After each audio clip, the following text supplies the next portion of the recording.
Aus Respekt vor den Opfern und deren Familien haben wir uns entschieden, keine genaueren Details über diese brutalen Morde preiszugeben.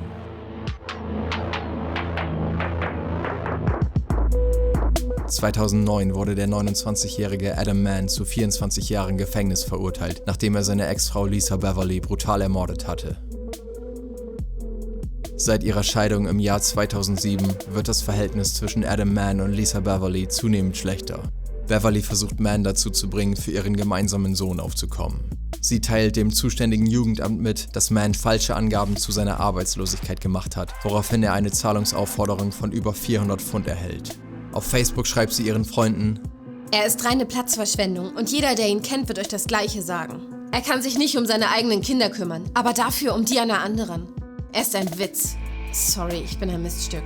Außerdem schreibt sie kurz vor ihrem Tod: Wer lacht jetzt? Das Jugendamt hat dich also lass uns endgültig in Ruhe. Dein Sohn hasst dich und ich hasse dich auch. Wutentbrannt macht sich Mann sofort auf den Weg zu Beverlys Haus. In ihrem Schlafzimmer schlägt er sie etliche Male, bevor er ihr endgültig das Leben nimmt. Mann flüchtet vom Tatort, obwohl sein 5-jähriger Sohn noch allein im Bett liegt. Die grausamen Bilder, die sich dem Kleinen am nächsten Morgen zeigen, sind unvorstellbar. Houston Schlicker war gerade mal 15 Jahre alt, als er 2008 seinen Vater erschoss. Er plädierte auf schuldig und wurde zu 20 Jahren Gefängnis verurteilt. Schlicker geht noch zur Schule und verbringt einen Großteil seiner Freizeit am Computer. Als sein Vater ihm den Internet- und insbesondere den MySpace-Zugang verbietet, ist es für Schlicker Grund genug, seinen eigenen Vater zu erschießen. Nach der Tat ruft er den Notruf an. Papa kam nach Hause, ich habe ihn erschossen, aber ich war so unglaublich wütend auf ihn und ich wünschte, ich könnte alles zurücknehmen. Ich wünschte, alles wäre ein schlechter Traum, aber es ist keiner. 2010 wurde der 41-jährige Edward Richardson für den Mord an seiner Ex-Frau Sarah zu einer Mindesthaftstrafe von 18 Jahren verurteilt.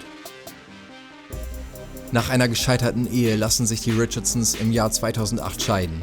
Als Sarah ihren Facebook-Status auf Single ändert und nicht auf seine Nachrichten reagiert, kann Edward seine Wut nicht mehr zurückhalten.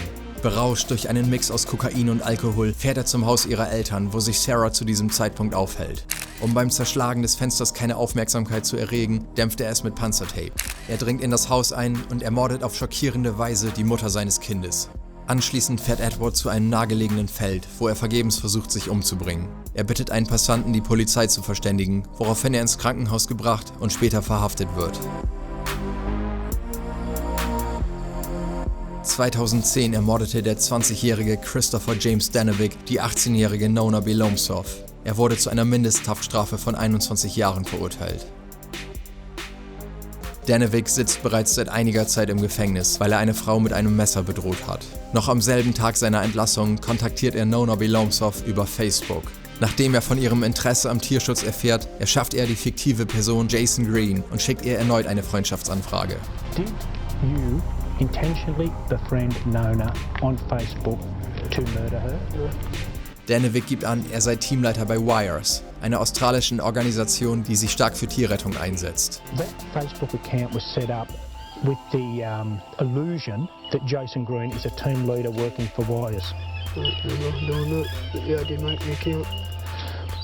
Well, is that why Nona thought she was working for Wires? Zusammen verbringen sie mehrere Tage im australischen Busch. Dort soll sie angeblich in die Organisation eingewiesen werden. Abschließend machen die beiden einen Trainingsausflug mit Übernachtung, welcher laut Dannewick notwendig sei, um sie einstellen zu können. Where was Nona? She was face to the road. Am nächsten Tag findet man ihren leblosen Körper in einem kleinen Bach. Die 23-jährige Tori Lynn Emery wurde im Jahr 2010 wegen Mordes, Körperverletzung und Kindesmisshandlung angeklagt. Sie wurde zu 18 Jahren Haft verurteilt. Emery und Danielle Booth streiten sich schon länger wegen eines Mannes über Facebook. Die Situation ist bereits so angeheizt, dass Emery ausrastet, als sie Booth gerade zu ihrer Freundin Alicia Abernethy ins Auto einsteigen sieht. Was harmlos im Internet begann, endet in einer Hochgeschwindigkeitsverfolgungsjagd. Emery verfolgt das Auto und fängt an, es zu rammen. Als wäre das nicht schlimm genug, befindet sich dabei Emerys 3-jähriges Kind auf dem Rücksitz. Beide Autos erreichen Geschwindigkeiten von über 130 km/h, als Abernathys Auto plötzlich mit einem Truck zusammenstößt. Emery flieht vom Tatort und hinterlässt Danielle Booth in einem kritischen Zustand, während Alicia Abernathy stirbt. Der Fahrer des Trucks sowie Emery und ihr Kind bleiben unverletzt.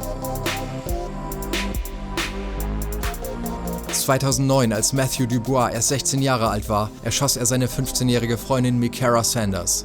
Mit 18 wurde er zu 14 Jahren Gefängnis verurteilt. Im Internet findet man Bilder von einem jungen, glücklichen Pärchen. Doch die Realität sieht anders aus. Eifersüchtig wie Dubois war, regt er sich am Silvesterabend über Kommentare auf, die Sanders Ex-Freund auf ihrer MySpace-Seite hinterlassen hat. Während eines heftigen Streits greift er zur Waffe und drückt ab. Danach schießt er sich selber in die Schulter, um die Tat einer bekannten Gang in die Schuhe zu schieben. 2009 ermordete der 22-jährige Jamek Blake den gleichaltrigen Quaim Dancy. Voraussichtlich wird er 20 Jahre hinter Gittern verbringen. Blake und Dancy kennen sich bereits von klein an und sind seither Freunde. Seit einigen Wochen jedoch bekriegen sich die beiden wegen eines Mädchens heftig über Twitter. Als Blake eine bestimmte Aussage von seinem Freund liest, verliert er die Nerven. Ein paar Stunden bevor er Dancy erschießt, schickt er ihm noch einen Tweet. Meine N***s suchen nach dir. Denk nicht, ich würde deine Adresse nicht rausgeben, also komm besser runter. 2 Tage später twittert er, Rest in Peace, Quaim. 2010 wurde der 33-jährige Peter Chapman wegen Kindesentführung, Vergewaltigung und Mordes an Ashley Hall zu einer Mindesthaftstrafe von 35 Jahren verurteilt. Ashley Hall ist ein unauffälliges 17-jähriges Mädchen, das Kinderbetreuung an einem College in Darlington studiert. Sie findet kaum Beachtung und hat Schwierigkeiten, Jungs kennenzulernen. Doch eines Tages lernt sie Chapman kennen, der bei Facebook eine falsche Identität benutzt. Angetan vom geklauten Bild eines gut aussehenden Teenagers entscheidet sie, sich heimlich mit Chapman zu treffen. Am nächsten Morgen entdeckt man sie leblos auf einem Feld. 2009 wurde der 28-jährige Calvin Lawson wegen Mordes an der 26-jährigen Caroline Wimmer verhaftet. Die Jury befand ihn für schuldig und schickte ihn für mindestens 25 Jahre ins Gefängnis. Dass Calvin Lawson gewalttätig wird, ist nicht das erste Mal. 2006 schlägt und wirkt er bereits seine damalige Freundin und Mutter 2 seiner Kinder. Doch er wird nie verurteilt. Dieses Mal trifft es Caroline Wimmer. Angeblich hat sie Gerüchte auf MySpace über Lawsons Untreue verbreitet, was zu einer brutalen Auseinandersetzung und schließlich zu Mord führt. 2009 wurde die 18-jährige Rachel Wade wegen Mordes an der 17-jährigen Sarah Ludeman zu 27 Jahren Haft im Staatsgefängnis verurteilt. Rachel Wade und Sarah Ludeman sind in den 21-jährigen Joshua Camacho verliebt und stehen im ständigen Konkurrenzkampf. Camacho, der beide als Freunde mit gewissen Vorzügen beschreibt, macht kein großes Geheimnis daraus, dass er zweigleisig fährt. Trotzdem schafft er es, jedem Mädchen glaubhaft zu machen, dass sie seine wahre Liebe sei. Einige Original-Sprachnachrichten, die auf Ludmans Handy sichergestellt wurden, machen deutlich, was in dem Teenager vor sich ging. Find you and I'm gonna beat your ass. He can get anything he wants from me. You still got your mommy and daddy's curfew. Why do you run your mouth and why are you that pathetic? So keep talking, Sarah. I'm gonna teach you it. I'm telling you now. Eines Abends wollen sich beide mit Camacho treffen. Er jedoch entscheidet sich dafür, Videospiele mit Ludman im Haus seiner Schwester zu spielen. Zu diesem Zeitpunkt erscheint Wade in der Auffahrt. Seriously, I told you to wash back and not kill him. Now you're mine and I'm guaranteeing you I'm no murder you. I'm letting you know that now because you know what? Josh might have played me, but I'm gonna play your ass out too. Watch. Auf Ludmans Weg nach Hause teilt ihr jemand mit, dass Wade in der Nähe sei.